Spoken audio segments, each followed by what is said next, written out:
Ever heard of a road trip from hell? Well, forget your flat tires and bad playlists. Let's journey back to 1880 to a dusty town in Arizona called Tonto. This isn't just any trip. It's a desperate ride through hostile Apache territory. And the passengers on this stagecoach are a cocktail of secrets, biases, and survival instincts. Welcome to the story of Stagecoach. Our journey begins as a motley crew gathers for the perilous trip to Lordsburg, New Mexico. First, there's Dallas, a woman driven out of town by the so-called respectable folks. Then we have Doc Boone, a disgraced doctor with a love for the bottle who's also getting the boot. Climbing aboard is the prim and proper Mrs. Mallory, a pregnant army officer's wife on her way to meet her husband. She's joined by Hatfield, a smooth-talking but shady southern gambler who appoints himself her protector.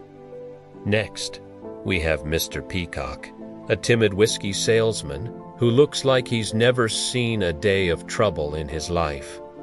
And finally, there's Gatewood, a pompous, self-important banker who's secretly making off with his bank's payroll. Driving this volatile mix is the jovial Buck, with Marshal Curly Wilcox riding shotgun, looking for a fugitive known as the Ringo Kid.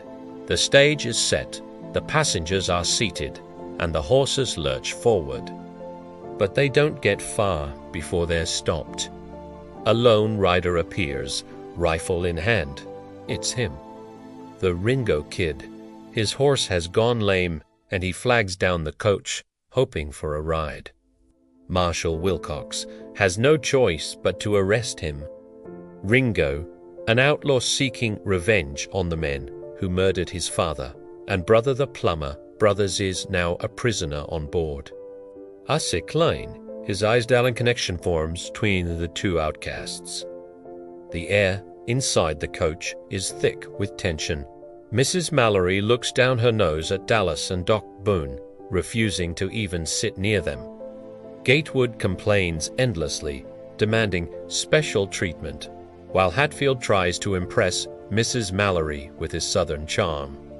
Ringo, despite being a prisoner, shows more decency than any of the civilized passengers. He treats Dallas with respect, something she hasn't experienced in a long time.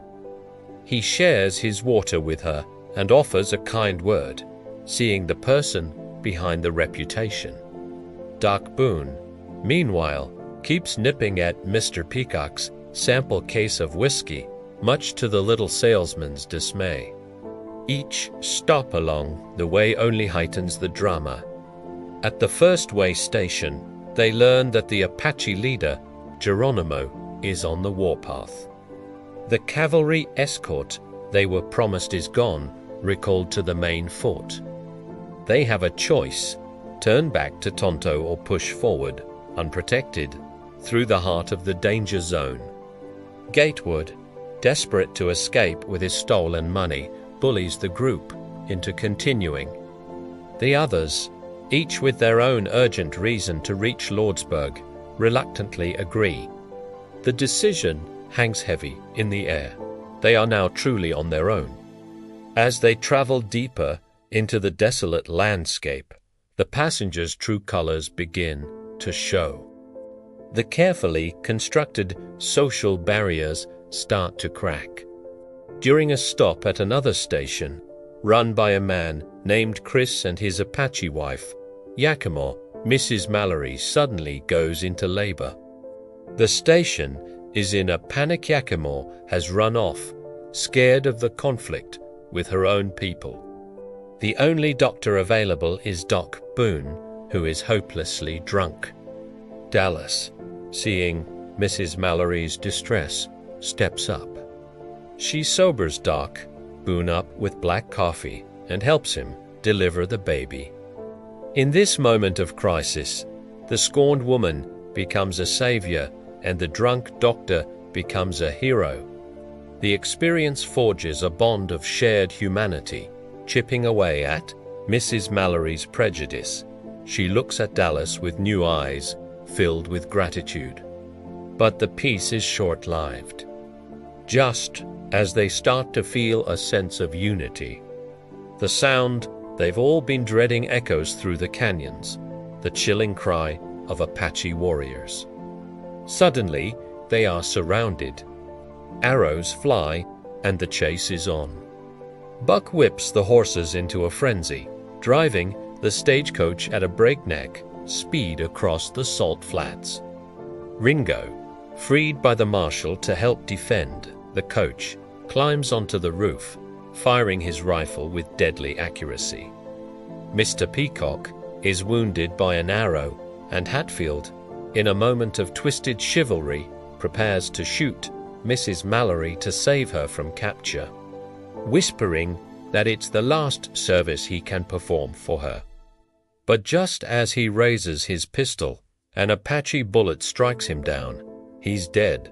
Hope is fading. Their ammunition is almost gone. It looks like the end. Ringo is down to his last bullet, ready to use it on Dallas to spare her a worse fate. Just then, a bugle call pierces the air. It's the cavalry charging to the rescue at the last possible second. The Apaches are driven off, and the battered, terrified survivors are saved. They've made it through the fire. But they are not the same people who left Tonto. The ordeal has stripped away their pretenses, revealing the courage, cowardice, and compassion within each of them. They finally limp into Lordsburg. The town is a stark contrast to the wilderness they just survived. It's a world of rules, judgments, and unfinished business. As soon as they arrive, the banker Gatewood is arrested. His stolen money and loud mouth finally caught up with him.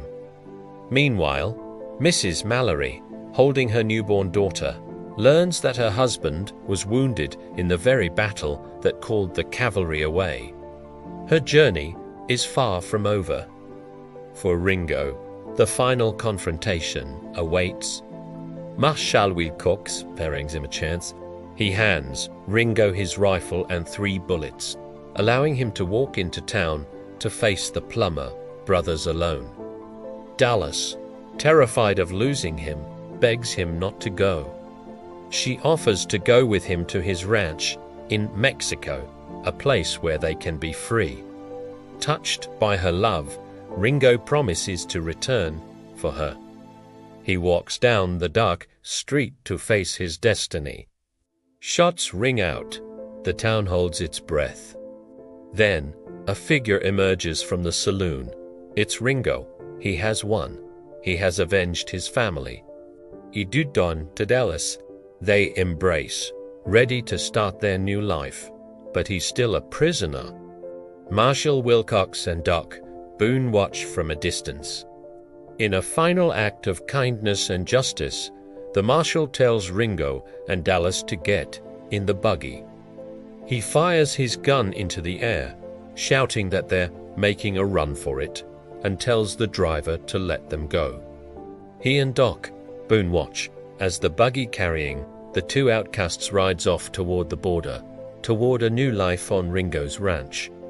As they disappear into the night, Doc Boone looks at the marshal and says, "Well, they're saved from the blessings of civilization." In the end, the one society cast out were the ones who found true freedom and happiness. Far from the judgments of the civilized world. What a ride, right?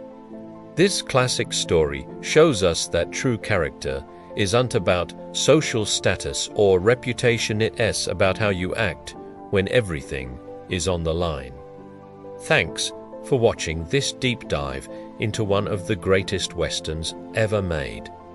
If you enjoyed this story, be sure to hit that like button and subscribe for more tailies from the silver screen. See you next time.